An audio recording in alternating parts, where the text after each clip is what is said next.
Boa tarde, pessoal. 16 horas 31 minutos, começando mais uma edição do programa Nós e o Universo aqui pela sua Rádio Mundial. Eu aqui sozinho mais uma vez, as meninas trabalhando, Renata e Bia, um beijo para vocês. Renata no consultório, Bia lá na Editora dos Frades, todo mundo trabalhando, afinal de contas não tá fácil para ninguém, né, pessoal? E eu aproveito, abrindo já esse programa dessa tarde de quinta-feira, fazendo um convite para vocês. Agora, é legal, para que a gente faça a coisa de um modo bem organizado, que você pegue papel e caneta, porque eu vou passar já o WhatsApp para você pedir mais informações ou até mesmo interagir com a gente. Não vou poder responder aqui durante o programa, mas logo depois do programa eu já consigo dar um retorno para cada um que participar aqui do nosso programa Nós e o Universo, tá certo? Muito bem. Eu começo então com um convite, tá certo? O convite é para um curso que a gente vai ministrar no próximo final de semana, no dia 2, sábado.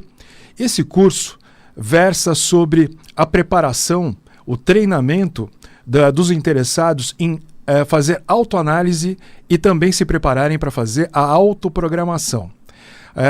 Dentre as matérias que a gente vai ministrar nesse curso intensivo, é uma espécie de modo universitário, porque ele é compacto, são 8 horas de curso. Claro, tem as paradinhas e tudo mais, mas são 8 horas de curso, 70% prática e o restante teoria, mais uma teoria que você capta ali na hora, em seguida já está exercitando ali com a gente. Isso que é muito importante, porque o pessoal realmente sai habilitado. E dentre as matérias que a gente vai ministrar ao longo dessas 8 horas, vocês vão poder ter a oportunidade de aprender um pouquinho sobre astrobiologia, astrofísica, a teoria geral da evolução humana. E nesse quesito, por exemplo, pessoal, vocês vão poder entender um pouco melhor da evolução biológica e também da evolução da nossa consciência viva. Tá? É super interessante. Aliás, essa parte, o TGE, como a gente chama, Teoria Geral da Evolução, ela tem um peso maior dentro do curso, é a parte mais longa dentre as 8 horas ali de trabalho durante o curso, e eu garanto para vocês que é uma coisa super interessante. E, obviamente, tem os módulos práticos, né? Que envolvem a questão do treinamento para autoanálise e também o treinamento para autoprogramação. Imperdível. Nós temos, acho que, mais 2 vagas, se não me engano. Bia, antes de eu chegar aqui, antes de eu entrar no estúdio, ela acabou me dando um toque, que a gente tem mais 2 vagas para essa turma do dia 2, agora sábado. Começa por volta das 9 horas e a gente encerra o curso às 18, tá? Tem um coffee break bacana no final do curso, para a gente poder depois, né, terminar o treinamento, conversar mais à vontade com o pessoal e trocar experiências e outras figurinhas. Muito bom. Eu também disse hoje, na parte da manhã, na nossa primeira edição, que a gente conversaria hoje sobre a nossofrologia, né? É uma ciência que a gente pode até chamar de recente, e a gente contaria um pouco sobre a história da nossofrologia, o que ela é na verdade, e também falaria sobre a sofrologia, que a gente pode dizer que é a mãe da nossofrologia.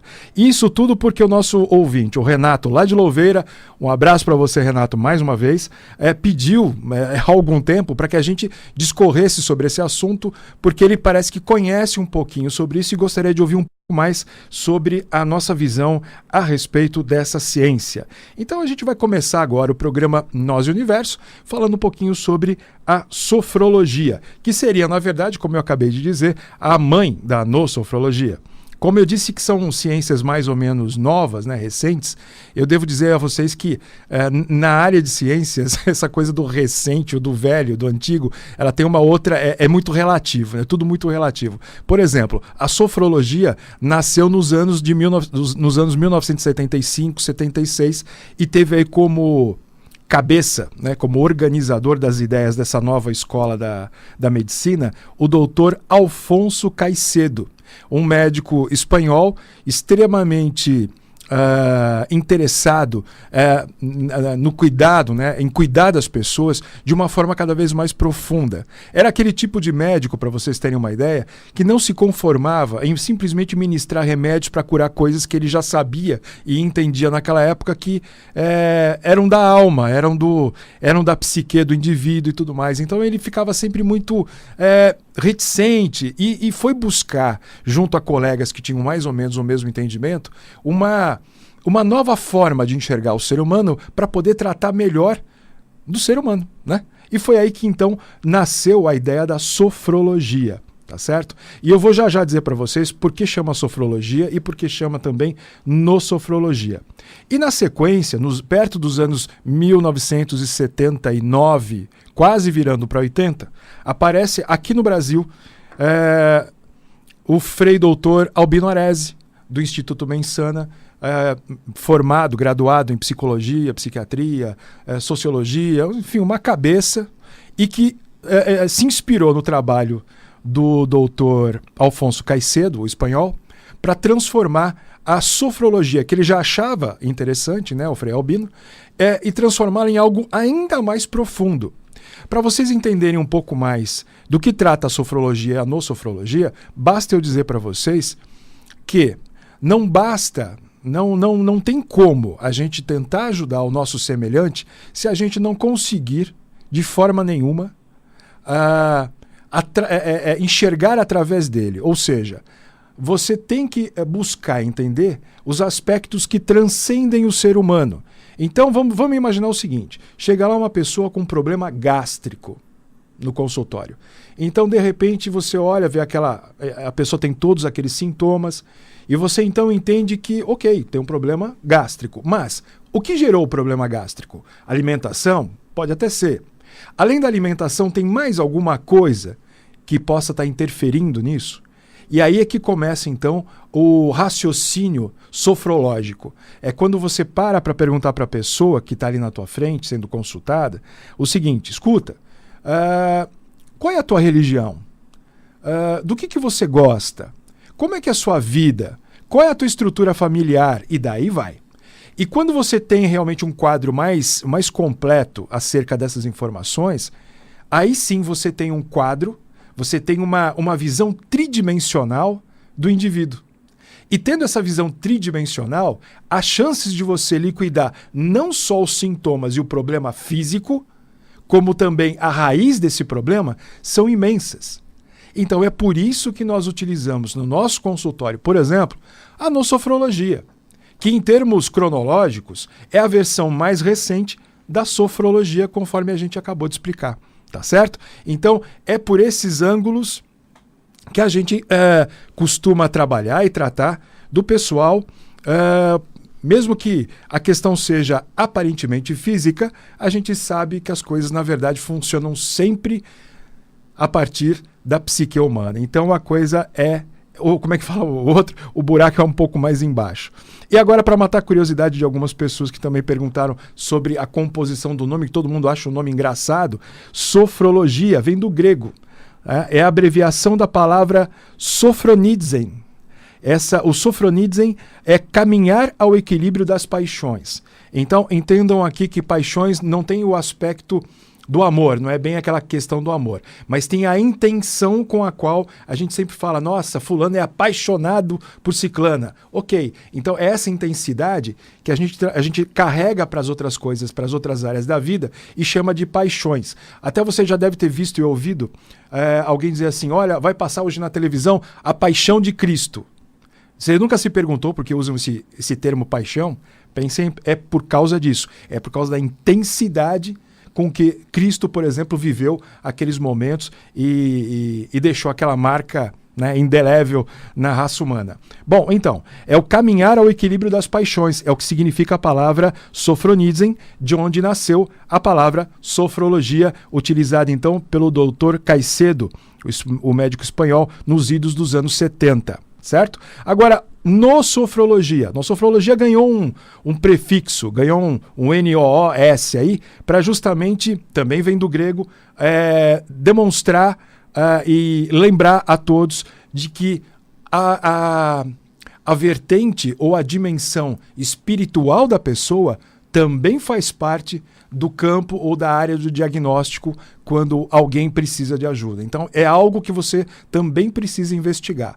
Então, nous, que também vem do grego e significa inteligência, espírito, alma, razão, versa exatamente sobre isso. Portanto, a nosofrologia significa enxergar o outro através de todas as suas dimensões, não só as físicas, não só as fisiológicas, mas também aquelas espirituais, intelectuais, e que efetivamente transcendem a figura do ser, tá certo? Eu acho que por aqui a gente já conseguiu fazer, então, um pequeno resumo do que é a nosofrologia. Eu espero que o Renato, lá de Louveira, esteja contente e satisfeito, pois são 16 horas e 41 minutos. Você está no programa Nós e o Universo, na sua segunda edição de quinta-feira, ao vivo, inclusive, pelo Facebook da rádio. Não é isso, Jean? E por falar nisso, Jean, obrigado mais uma vez por estar aí, firme e forte, me dando essa força aí. Bacana. Hoje de manhã, na nossa primeira edição, foi muito intensa a participação dos ouvintes, porque a gente estava trabalhando assuntos ligados à teoria do design inteligente, e esse tal de TDI, né, como a gente chama aqui, ele já foi parar na TV, já está ali na Rede Record, já colocou matéria lá naquele programa de domingo, enfim, está começando a se espalhar, e aí veio a público que existe uma sociedade brasileira de pessoas que se reuniram aí, formaram essa sociedade em torno da ideia do TDI, né, para continuar estudando e debatendo esse conceito. Bom, aí a participação dos ouvintes, como sempre, de vocês é sempre intensa, então a gente foi respondendo, inclusive ao longo da manhã, as perguntas mais peculiares, mais individuais a respeito desse tema, mas a gente está trazendo para cá novamente para o programa da tarde, porque tem muita gente ainda curiosa a esse respeito. E mais, querendo saber da relação do TDI, por exemplo, com a questão da nosofrologia, né, por um lado, e também sobre um outro aspecto que também nós abordamos hoje de manhã e abordamos semana passada e que se vê presente até hoje. Eu vou falar, você vai entender do que eu estou falando. Tem muita gente se sentindo ainda esquisita depois do eclipse do dia 21/8, tá? E isso a gente veio explicando. Primeiro a gente advertiu o que aconteceria. Isso antes de acontecer o eclipse. Aconteceu o eclipse. Nos dias seguintes o pessoal veio manifestando relatos e relatos. Olha, passei mal. Olha, eu tive um surto disso. Outros casos que a gente soube por terceiros. Olha, a pessoa teve um surto de depressão. O outro teve um surto violento. E por aí foi. E, gente, até hoje há manifestações nesse sentido. Então, vamos tentar juntar tudo isso e vamos tentar entender como tudo isso funciona? TDI, Teoria do Design Inteligente, na verdade é um braço da ciência que diz assim, olha, eu não conheço Deus, não sei o que é Deus, mas a gente percebe ele nas coisas que ele criou. De uma maneira muito científica, eu estou falando do quê? Quando os cientistas começaram a pesquisar o início da vida aqui na Terra, descobriram que a vida não pode ter acontecido espontaneamente, e sim com a intervenção de alguém de fora, de uma força inteligente. Por isso que o termo que a gente usa é design inteligente. O design, no caso, é o design genético da vida no nosso mundo. E não é da nossa vida que eu estou falando de todas as formas de vida no nosso planeta. Então o TDI é muito importante por causa disso. E aonde a gente encaixa o TDI? Na nosofrologia. Ora, na nosofrologia, eu não falei agora que uma das dimensões é a espiritual, é a tua relação com a forma como você entende a criação, o que é Deus para você, esse tipo de coisa, está feita a conexão. A nosofrologia, para ela, importa saber como você enxerga Deus, e através do TDI, por exemplo, nós já temos uma versão de Deus na forma ou na condição da ciência, nos termos da ciência. Então é interessante esse paralelo. E também tem aquela questão ligada ao fenômeno da semana passada, no qual as pessoas estão tentando entender o porquê estão se sentindo tão esquisitas. Mas isso eu conto para você daqui a um minutinho, hein, Jean? Vamos soltar o nosso spot aí? E daqui a um minutinho eu volto para falar para vocês o porquê as pessoas estão esquisitas. Olá, sou a Renata do programa Nós e Universo. E como sabem, temos trazido no decorrer de nossos programas informações que nos levam a acreditar na extinção iminente da nossa raça. Por conta disso, teremos que rever nossos conceitos sobre natalidade, modo de vida, hábitos de consumo, entre outros. Sabemos que isso é exigir demais de todos nós, mas oferecemos por meio de um treinamento interativo que irá acontecer em setembro, ministrado por nós, ferramentas que te ajudarão na sua autoprogramação mental. Esse treinamento será útil também na solução de problemas no seu cotidiano, como saúde, família, trabalho, entre outros. Mais informações no site noseuniverso.com.br. É isso aí, pessoal, 16 horas 46 minutos. Eu tinha falado de passar o WhatsApp para vocês, tá vendo? Não dá para fazer o programa sozinho. Eu tenho que botar as minhas meninas aqui de novo. Mas vamos lá, anote aí. É o 9898-66275. 9898-66275. Manda a tua pergunta lá pelo WhatsApp. A gente daqui a pouquinho já responde para você. Muito bem. E eu deixei todo mundo aí curioso em relação ao porquê estamos esquisitos há mais de uma semana. Isso é fácil de responder. Poucas pessoas sabem, mas existe uma relação muito íntima entre o geomagnetismo da Terra e os nossos corpos. Não sei se vocês vão se lembrar, mas teve uma febre, uma coisa que aconteceu nos idos dos anos 80, entre 80 e 90, que foi aquela febre do biorritmo. Né? Então todo mundo queria fazer o biorritmo, e então era site com biorritmo, ou então as pessoas pagavam para ter o tal do biorritmo feito, e que era, na verdade, uma espécie de gráfico que mostrava três linhas ligadas ao teu comportamento. O aspecto intelectual, o aspecto físico e o aspecto emocional. Isso nasceu a partir da observação de dois médicos que entenderam, por volta dos anos 60, que depois de terem estudado uma quantidade enorme de pacientes, perceberam que todo mundo tinha três ciclos diferentes. Justamente no ciclo intelectual tinha um começo, um pico, ou seja, o melhor desempenho intelectual, e depois esse ciclo caía. Então ele tem aproximadamente 33 dias. Já o ciclo emocional são 28 dias. Então eles foram observando essas peculiaridades e foram criando uma estatística, e disso nasceu o cálculo do biorritmo. E engraçado que naquela época ninguém associava isso diretamente à questão do magnetismo do próprio planeta. E o magnetismo que nós, seres humanos, na verdade, qualquer ser, qualquer tipo de vida animal gera esse magnetismo também, e por isso mesmo esses dois magnetismos se combinam, se falam. E dentro dessa ideia, há pouquíssimo tempo, e a gente tem que dar o crédito aqui aos nossos colegas cientistas russos, né? Eles sempre foram fascinados por esse campo do conhecimento, começaram a prospectar e descobriram que cada vez que há uma alteração no campo magnético da Terra, há uma alteração também no comportamento das pessoas. Quer ver um exemplo fácil? Quando a Lua faz alinhamento com o Sol e a Terra, e forma, por exemplo, a Lua cheia ou a Lua nova, você tem condições adversas, você tem uma alteração no fluxo magnético da Terra e, ao mesmo tempo, no nosso corpo físico também. Então, isso normalmente, quando são quadraturas dessa forma, até que as alterações não são muito fortes. Quer ver uma prova disso? Quando é lua cheia, principalmente, ou lua nova, você tem uma incidência maior de partos e você também tem uma incidência maior de violência, agora que é monitorada de uma forma bem próxima pelos governos, prefeituras e tudo mais. Você percebe picos na violência em dias da semana que coincidem com uma lua cheia assim, bem grande no céu, ou com uma lua nova também. Então veja como os astros, dessa forma, interferem no comportamento de nós seres humanos aqui. E pelo fato de nós termos aí um intelecto, isso fica perigoso, porque você tem um certo equilíbrio, você se mantém em equilíbrio, mas chega num determinado momento, a coisa desanda, né? E você nem percebe. Quando o fluxo magnético da Terra se altera em você também o teu fluxo magnético, e há um desequilíbrio das funções cerebrais, e isso impacta diretamente na questão psicológica de cada um de nós. Então, muita gente se sentiu mal ao longo dessa última semana, e o fator que explica tudo isso é o alinhamento dos três astros, o Sol, a Terra e a Lua, na última eclipse do dia 21, e a força que isso exerceu, influência que isso exerceu sobre o campo magnético da Terra e ele, por sua vez, no nosso campo físico magnético também.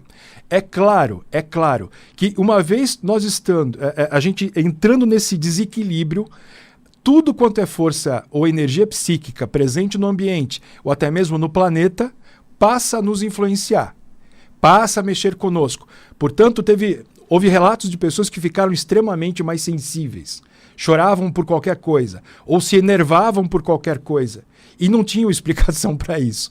Veja como é interessante a forma com a qual nós, seres vivos, nos integramos ao mundo em que vivemos, através de forças e fluxos que a gente não enxerga, mas eles estão presentes aí e cada vez mais sendo estudados pela ciência moderna a fim de explicar o porquê nós nos comportamos de determinadas formas em determinados momentos. Eu acho que esse assunto pode render ainda mais conversas, mas aqui eu vou fazer um pequeno desvio dessa temática para contar uma coisa para vocês. São 16 horas e 51 minutos. Então, olha só. No próximo dia 12 de outubro, haverá um experimento por parte da dona NASA, nos Estados Unidos, por conta da aproximação de um pequeno asteroide que vai passar bem perto da Terra, não está em rota de colisão não, podem ficar tranquilos. Ele mede de 9 a 30 metros de largura, é um asteroide pequeno, que obviamente se entrasse na atmosfera terrestre, provavelmente teria suas medidas reduzidas ainda mais um pouco, mas o ponto em questão não é esse. O ponto em questão é que, na medida em que esse asteroide se aproximar da Terra, será feito um teste de um programa que visa desviar o asteroide da rota da Terra. A ideia é testar com esse asteroidezinho o dispositivo que a NASA tem em mãos, que a gente não sabe se é um artefato bélico ou que diabo é isso, mas que eles vão testar nesse asteroidezinho para ver se a NASA consegue desviá-lo da rota original. Tá bom? É mais um teste, mas eu acho interessante vocês saberem disso, ficarem extremamente atentos ao céu no dia 12 de outubro, agora próximo, porque a NASA vai fazer um teste acerca desse sistema de defesa, como eles chamam. Tá? É importante sim, agora saindo um pouco da brincadeira, mas é importante sim todo mundo, a NASA como entidade preocupada e voltada a esse tipo de estudo, está voltada a sistemas que possam proteger a Terra, justamente porque o perigo, na verdade, é verdadeiro. Tá? A gente não sabe o que vai acontecer, ninguém tem bola de cristal aqui, mas existem muitos fatores apontando realmente para um episódio catastrófico ligado à colisão de um meteoro ou um asteroide com a superfície da Terra. De qualquer maneira, gente, vamos tocando a vida, né? E vamos ver o que a NASA vai aprontar em outubro aí. 16h53, programa Nós Universo está se encaminhando para o seu final, mas eu deixo aí para vocês mais uma vez o nosso WhatsApp, tá certo? É o 9898-66275. Manda a tua pergunta, manda a tua dúvida. E outra coisa, gente, nós criamos aí o GPED. O GPED é o Grupo de Estudos e Pesquisa a respeito do design inteligente. Se você quiser participar, basta você enviar um WhatsApp para a gente que a gente coloca no grupo e vamos debatendo esse assunto ao longo da semana, tá bom? Tua contribuição pode ser muito importante também. Olha só, a gente também tem um Facebook, não se esqueçam. No Facebook você nos encontra facinho digitando Nós Universo, sem o EO no meio, tá bom? Nós Universo, tá certo? É isso aí, 16 horas e 54 minutos, 38 segundos, o programa Nós Universo vai ficando por aqui. Agradeço a vocês aí pela participação, antecipadamente pela participação de vocês. Um forte abraço, um grande beijo, um excelente final de quinta-feira para você e até semana que vem, se Deus quiser, tá bom? Até mais, gente!